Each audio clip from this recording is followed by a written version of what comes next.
সুপ্রিয় দর্শক মণ্ডলী, আসসালামু আলাইকুম। Welcome back to my channel. আজকে আমি প্রেসার কুকারে মাংস রান্না করে আমার মেয়ের জন্য বিরিয়ানি রান্না করব। রেসিপিটা শেয়ার করতে চলে আসলাম। তো রেসিপিটা ভালো লাগলে অবশ্যই লাইক কমেন্ট করবেন, চ্যানেলটা সাবস্ক্রাইব করে পাশে থাকবেন। তো শীতের সময় শীতকালে এরকম সালাদ দিয়ে মুরগির বিরিয়ানিটা আসলে খুবই খেতে ভালো লাগে, অনেক টেস্টি হয়। আমার কাছে তো খুব বেশি মজা লাগে। তো আমার মেয়ে আসলে বায়না ধরছে, তো আবদার করতেছে বিরিয়ানি খাবে, সেজন্য খুব তাড়াতাড়ি বিরিয়ানিটা রান্না করব। হঠাৎ যখন আমার মেয়ের বিরিয়ানি খেতে ইচ্ছা করে, আমি আধ ঘন্টার মধ্যে বিরিয়ানি বানিয়ে দিলাম। রেসিপিটা আপনার সাথে শেয়ার করতেছি। হ্যালো এভরিওয়ান, আমি বাদন ব্লগ। রেসিপিটা ভালো লাগলে পেজের সাথে অবশ্যই থাকবেন। তো মুরগির মাংস নিয়েছি, এখানে পেঁয়াজ বাটা, রসুন বাটা দিয়েছি, আদা বাটা, সব কিছু দিয়েছি, যত বাটা বাটিয়েছে সব কিছু একসাথে দিয়েছি। এখানে আদা বাটা, রসুন বাটা এবং পেঁয়াজ বাটা সব কিছু দিয়েছি। এখন দিয়েছি আমি এখানে প্রথমে দেখেন দিয়েছি এখানে গরম মশলার গুঁড়া, আমি আজকে দিয়েছি এখানে মরিচের গুঁড়া। হলুদ একদম ব্যবহার করবো না এই বিরিয়ানিতে। হলুদ ছাড়া বিরিয়ানিটা কিন্তু খুব বেশি মজা লাগে, অনেক টেস্টি লাগে। তো দিয়েছি আর টেবিল চামচ পরিমাণ মতো এখানে জিরার গুঁড়া। তো সব কিছু দিয়েছি এবং সাথে দিয়েছি এখানে বিরিয়ানির মশলা, প্যাকেট মশলা আমার কাছে ছিল আগে থেকে।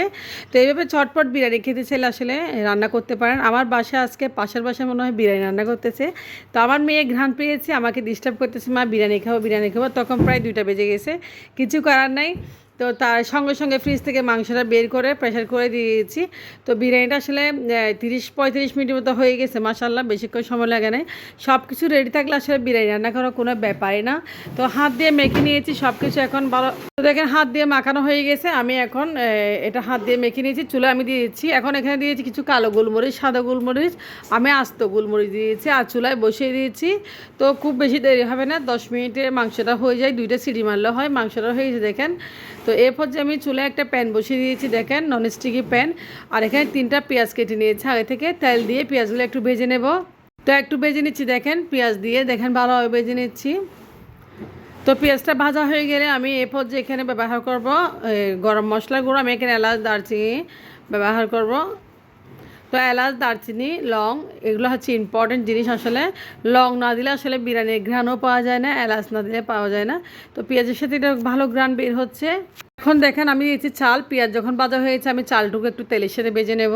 এখানে গরম মশলার সাথে চালটা পেঁয়াজটা ভেজে নিলে আসলে একটা ভালো ফ্লেভারস পাওয়া যায়। এগুলো হচ্ছে চিনি গুঁড়া চাল, বাসায় চাল ছিল চিনি গুঁড়া, হাফ কেজি দিয়ে দিয়েছি। তো হাফ কেজি মাংসর জন্য, মাংস হাফ কেজি মতো হবে। তো এখন ভালোভাবে চালগুলো আমি একটু ফুটিয়ে নেব নেড়ে ছেড়ে। দিয়েছি সম পরিমাণ পানি আর দিয়েছি এখানে কাঁচামরিচ। কাঁচামরিচের ফ্লেভারসটা কিন্তু বিরিয়ানিতে খুবই দারুণ লাগে। তো আমি আজকে এখানে কাঁচামরিচ খুব কম দিয়েছি, যেহেতু আমার মেয়ে খাবে। তো ঢাকনা দিয়েছি। তো দেখেন চলে আসলাম, পানিটা শুকিয়ে গেছে চাল থেকে। এরপর যে আমি ভাতটা একটু নেড়ে ছেড়ে, এখন ভাতটা প্রায় হাফ সিদ্ধ হয়ে গেছে, ভাত প্রায় হয়ে গেছে। এরপর যে আমি মাংসটা ঢেলে দিব। এরপর যে আমি প্রেশার কুকার থেকে রান্না করা মাংসগুলো ঢেলে দিয়েছি ঝুল সহ। এভাবে আমি ভাপে ভাতটা রান্না করে নেব। দেখেন ভাতটা এত যে মজা হবে, আসলে অনেক টেস্টি হবে। আপনারা অবশ্যইভাবে একবার ট্রাই করবেন, অনেক ভালো লাগবে। আর বিরিয়ানি রান্না করবেন, প্রেশার কুকারে মাংস রান্না করে, যে কোনো মাংস, গরুর মাংস হলে 5 সিটি মারবেন, আর মুরগির মাংস হলে 2 সিটি মারলে আসলে মাংসটা হয়ে যায়। তো দেখেন আমি চালের সাথে মাংসটা মিক্স করে নিচ্ছি। এখন আমি ঢাকনা দিয়ে ভাপে রাখবো চালটা। এখন দেখেন আমি ঢাকনা দিয়েছি। তো 20 মিনিট পরে চলে আসলাম, দেখেন 20 মিনিট পরে চলে আসছি, খুব সুন্দর ভাতগুলো হয়ে গেছে। এভাবে চট জলদি বিরিয়ানি রান্না আপনারা যদি করতে চান, রেসিপিটা অবশ্যই ফলো দিবেন, শেয়ার করবেন, রেসিপিটা অবশ্যই ফলো করবেন। দেখেন খুব সুন্দর করে বিরিয়ানি ভাত হয়ে গেছে, মাশাআল্লাহ, একদম গরম গরম বিরিয়ানি ভাত। আর চিনিগুড়া চাল একদম ফুটতে সময় লাগে না, আসলে খুব তাড়াতাড়ি ফুটে যায়। তো ভাতটা কত সুন্দর ঝরঝরা হয়েছে দেখেন। আমি এখন ভাতটা চুলা থেকে নামিয়ে ঠান্ডা করে একটা প্লেটে নেব, যেহেতু আমার মেয়ের খেতে খুব বেশি ইচ্ছা করতেছে বিরিয়ানি। তো আমার মেয়েকে প্লেটে দিচ্ছি। আসলে বাবা মায়েরা বাচ্চাদের সবসময় আবদার পূরণ করে, এটাই স্বাভাবিক। তো দেখেন আমি প্লেট নিয়েছি ভাত, আর সাথে নিয়েছি কিছু টমেটো কুচি, গাজর কুচি আর শসা কুচি, সালাদ।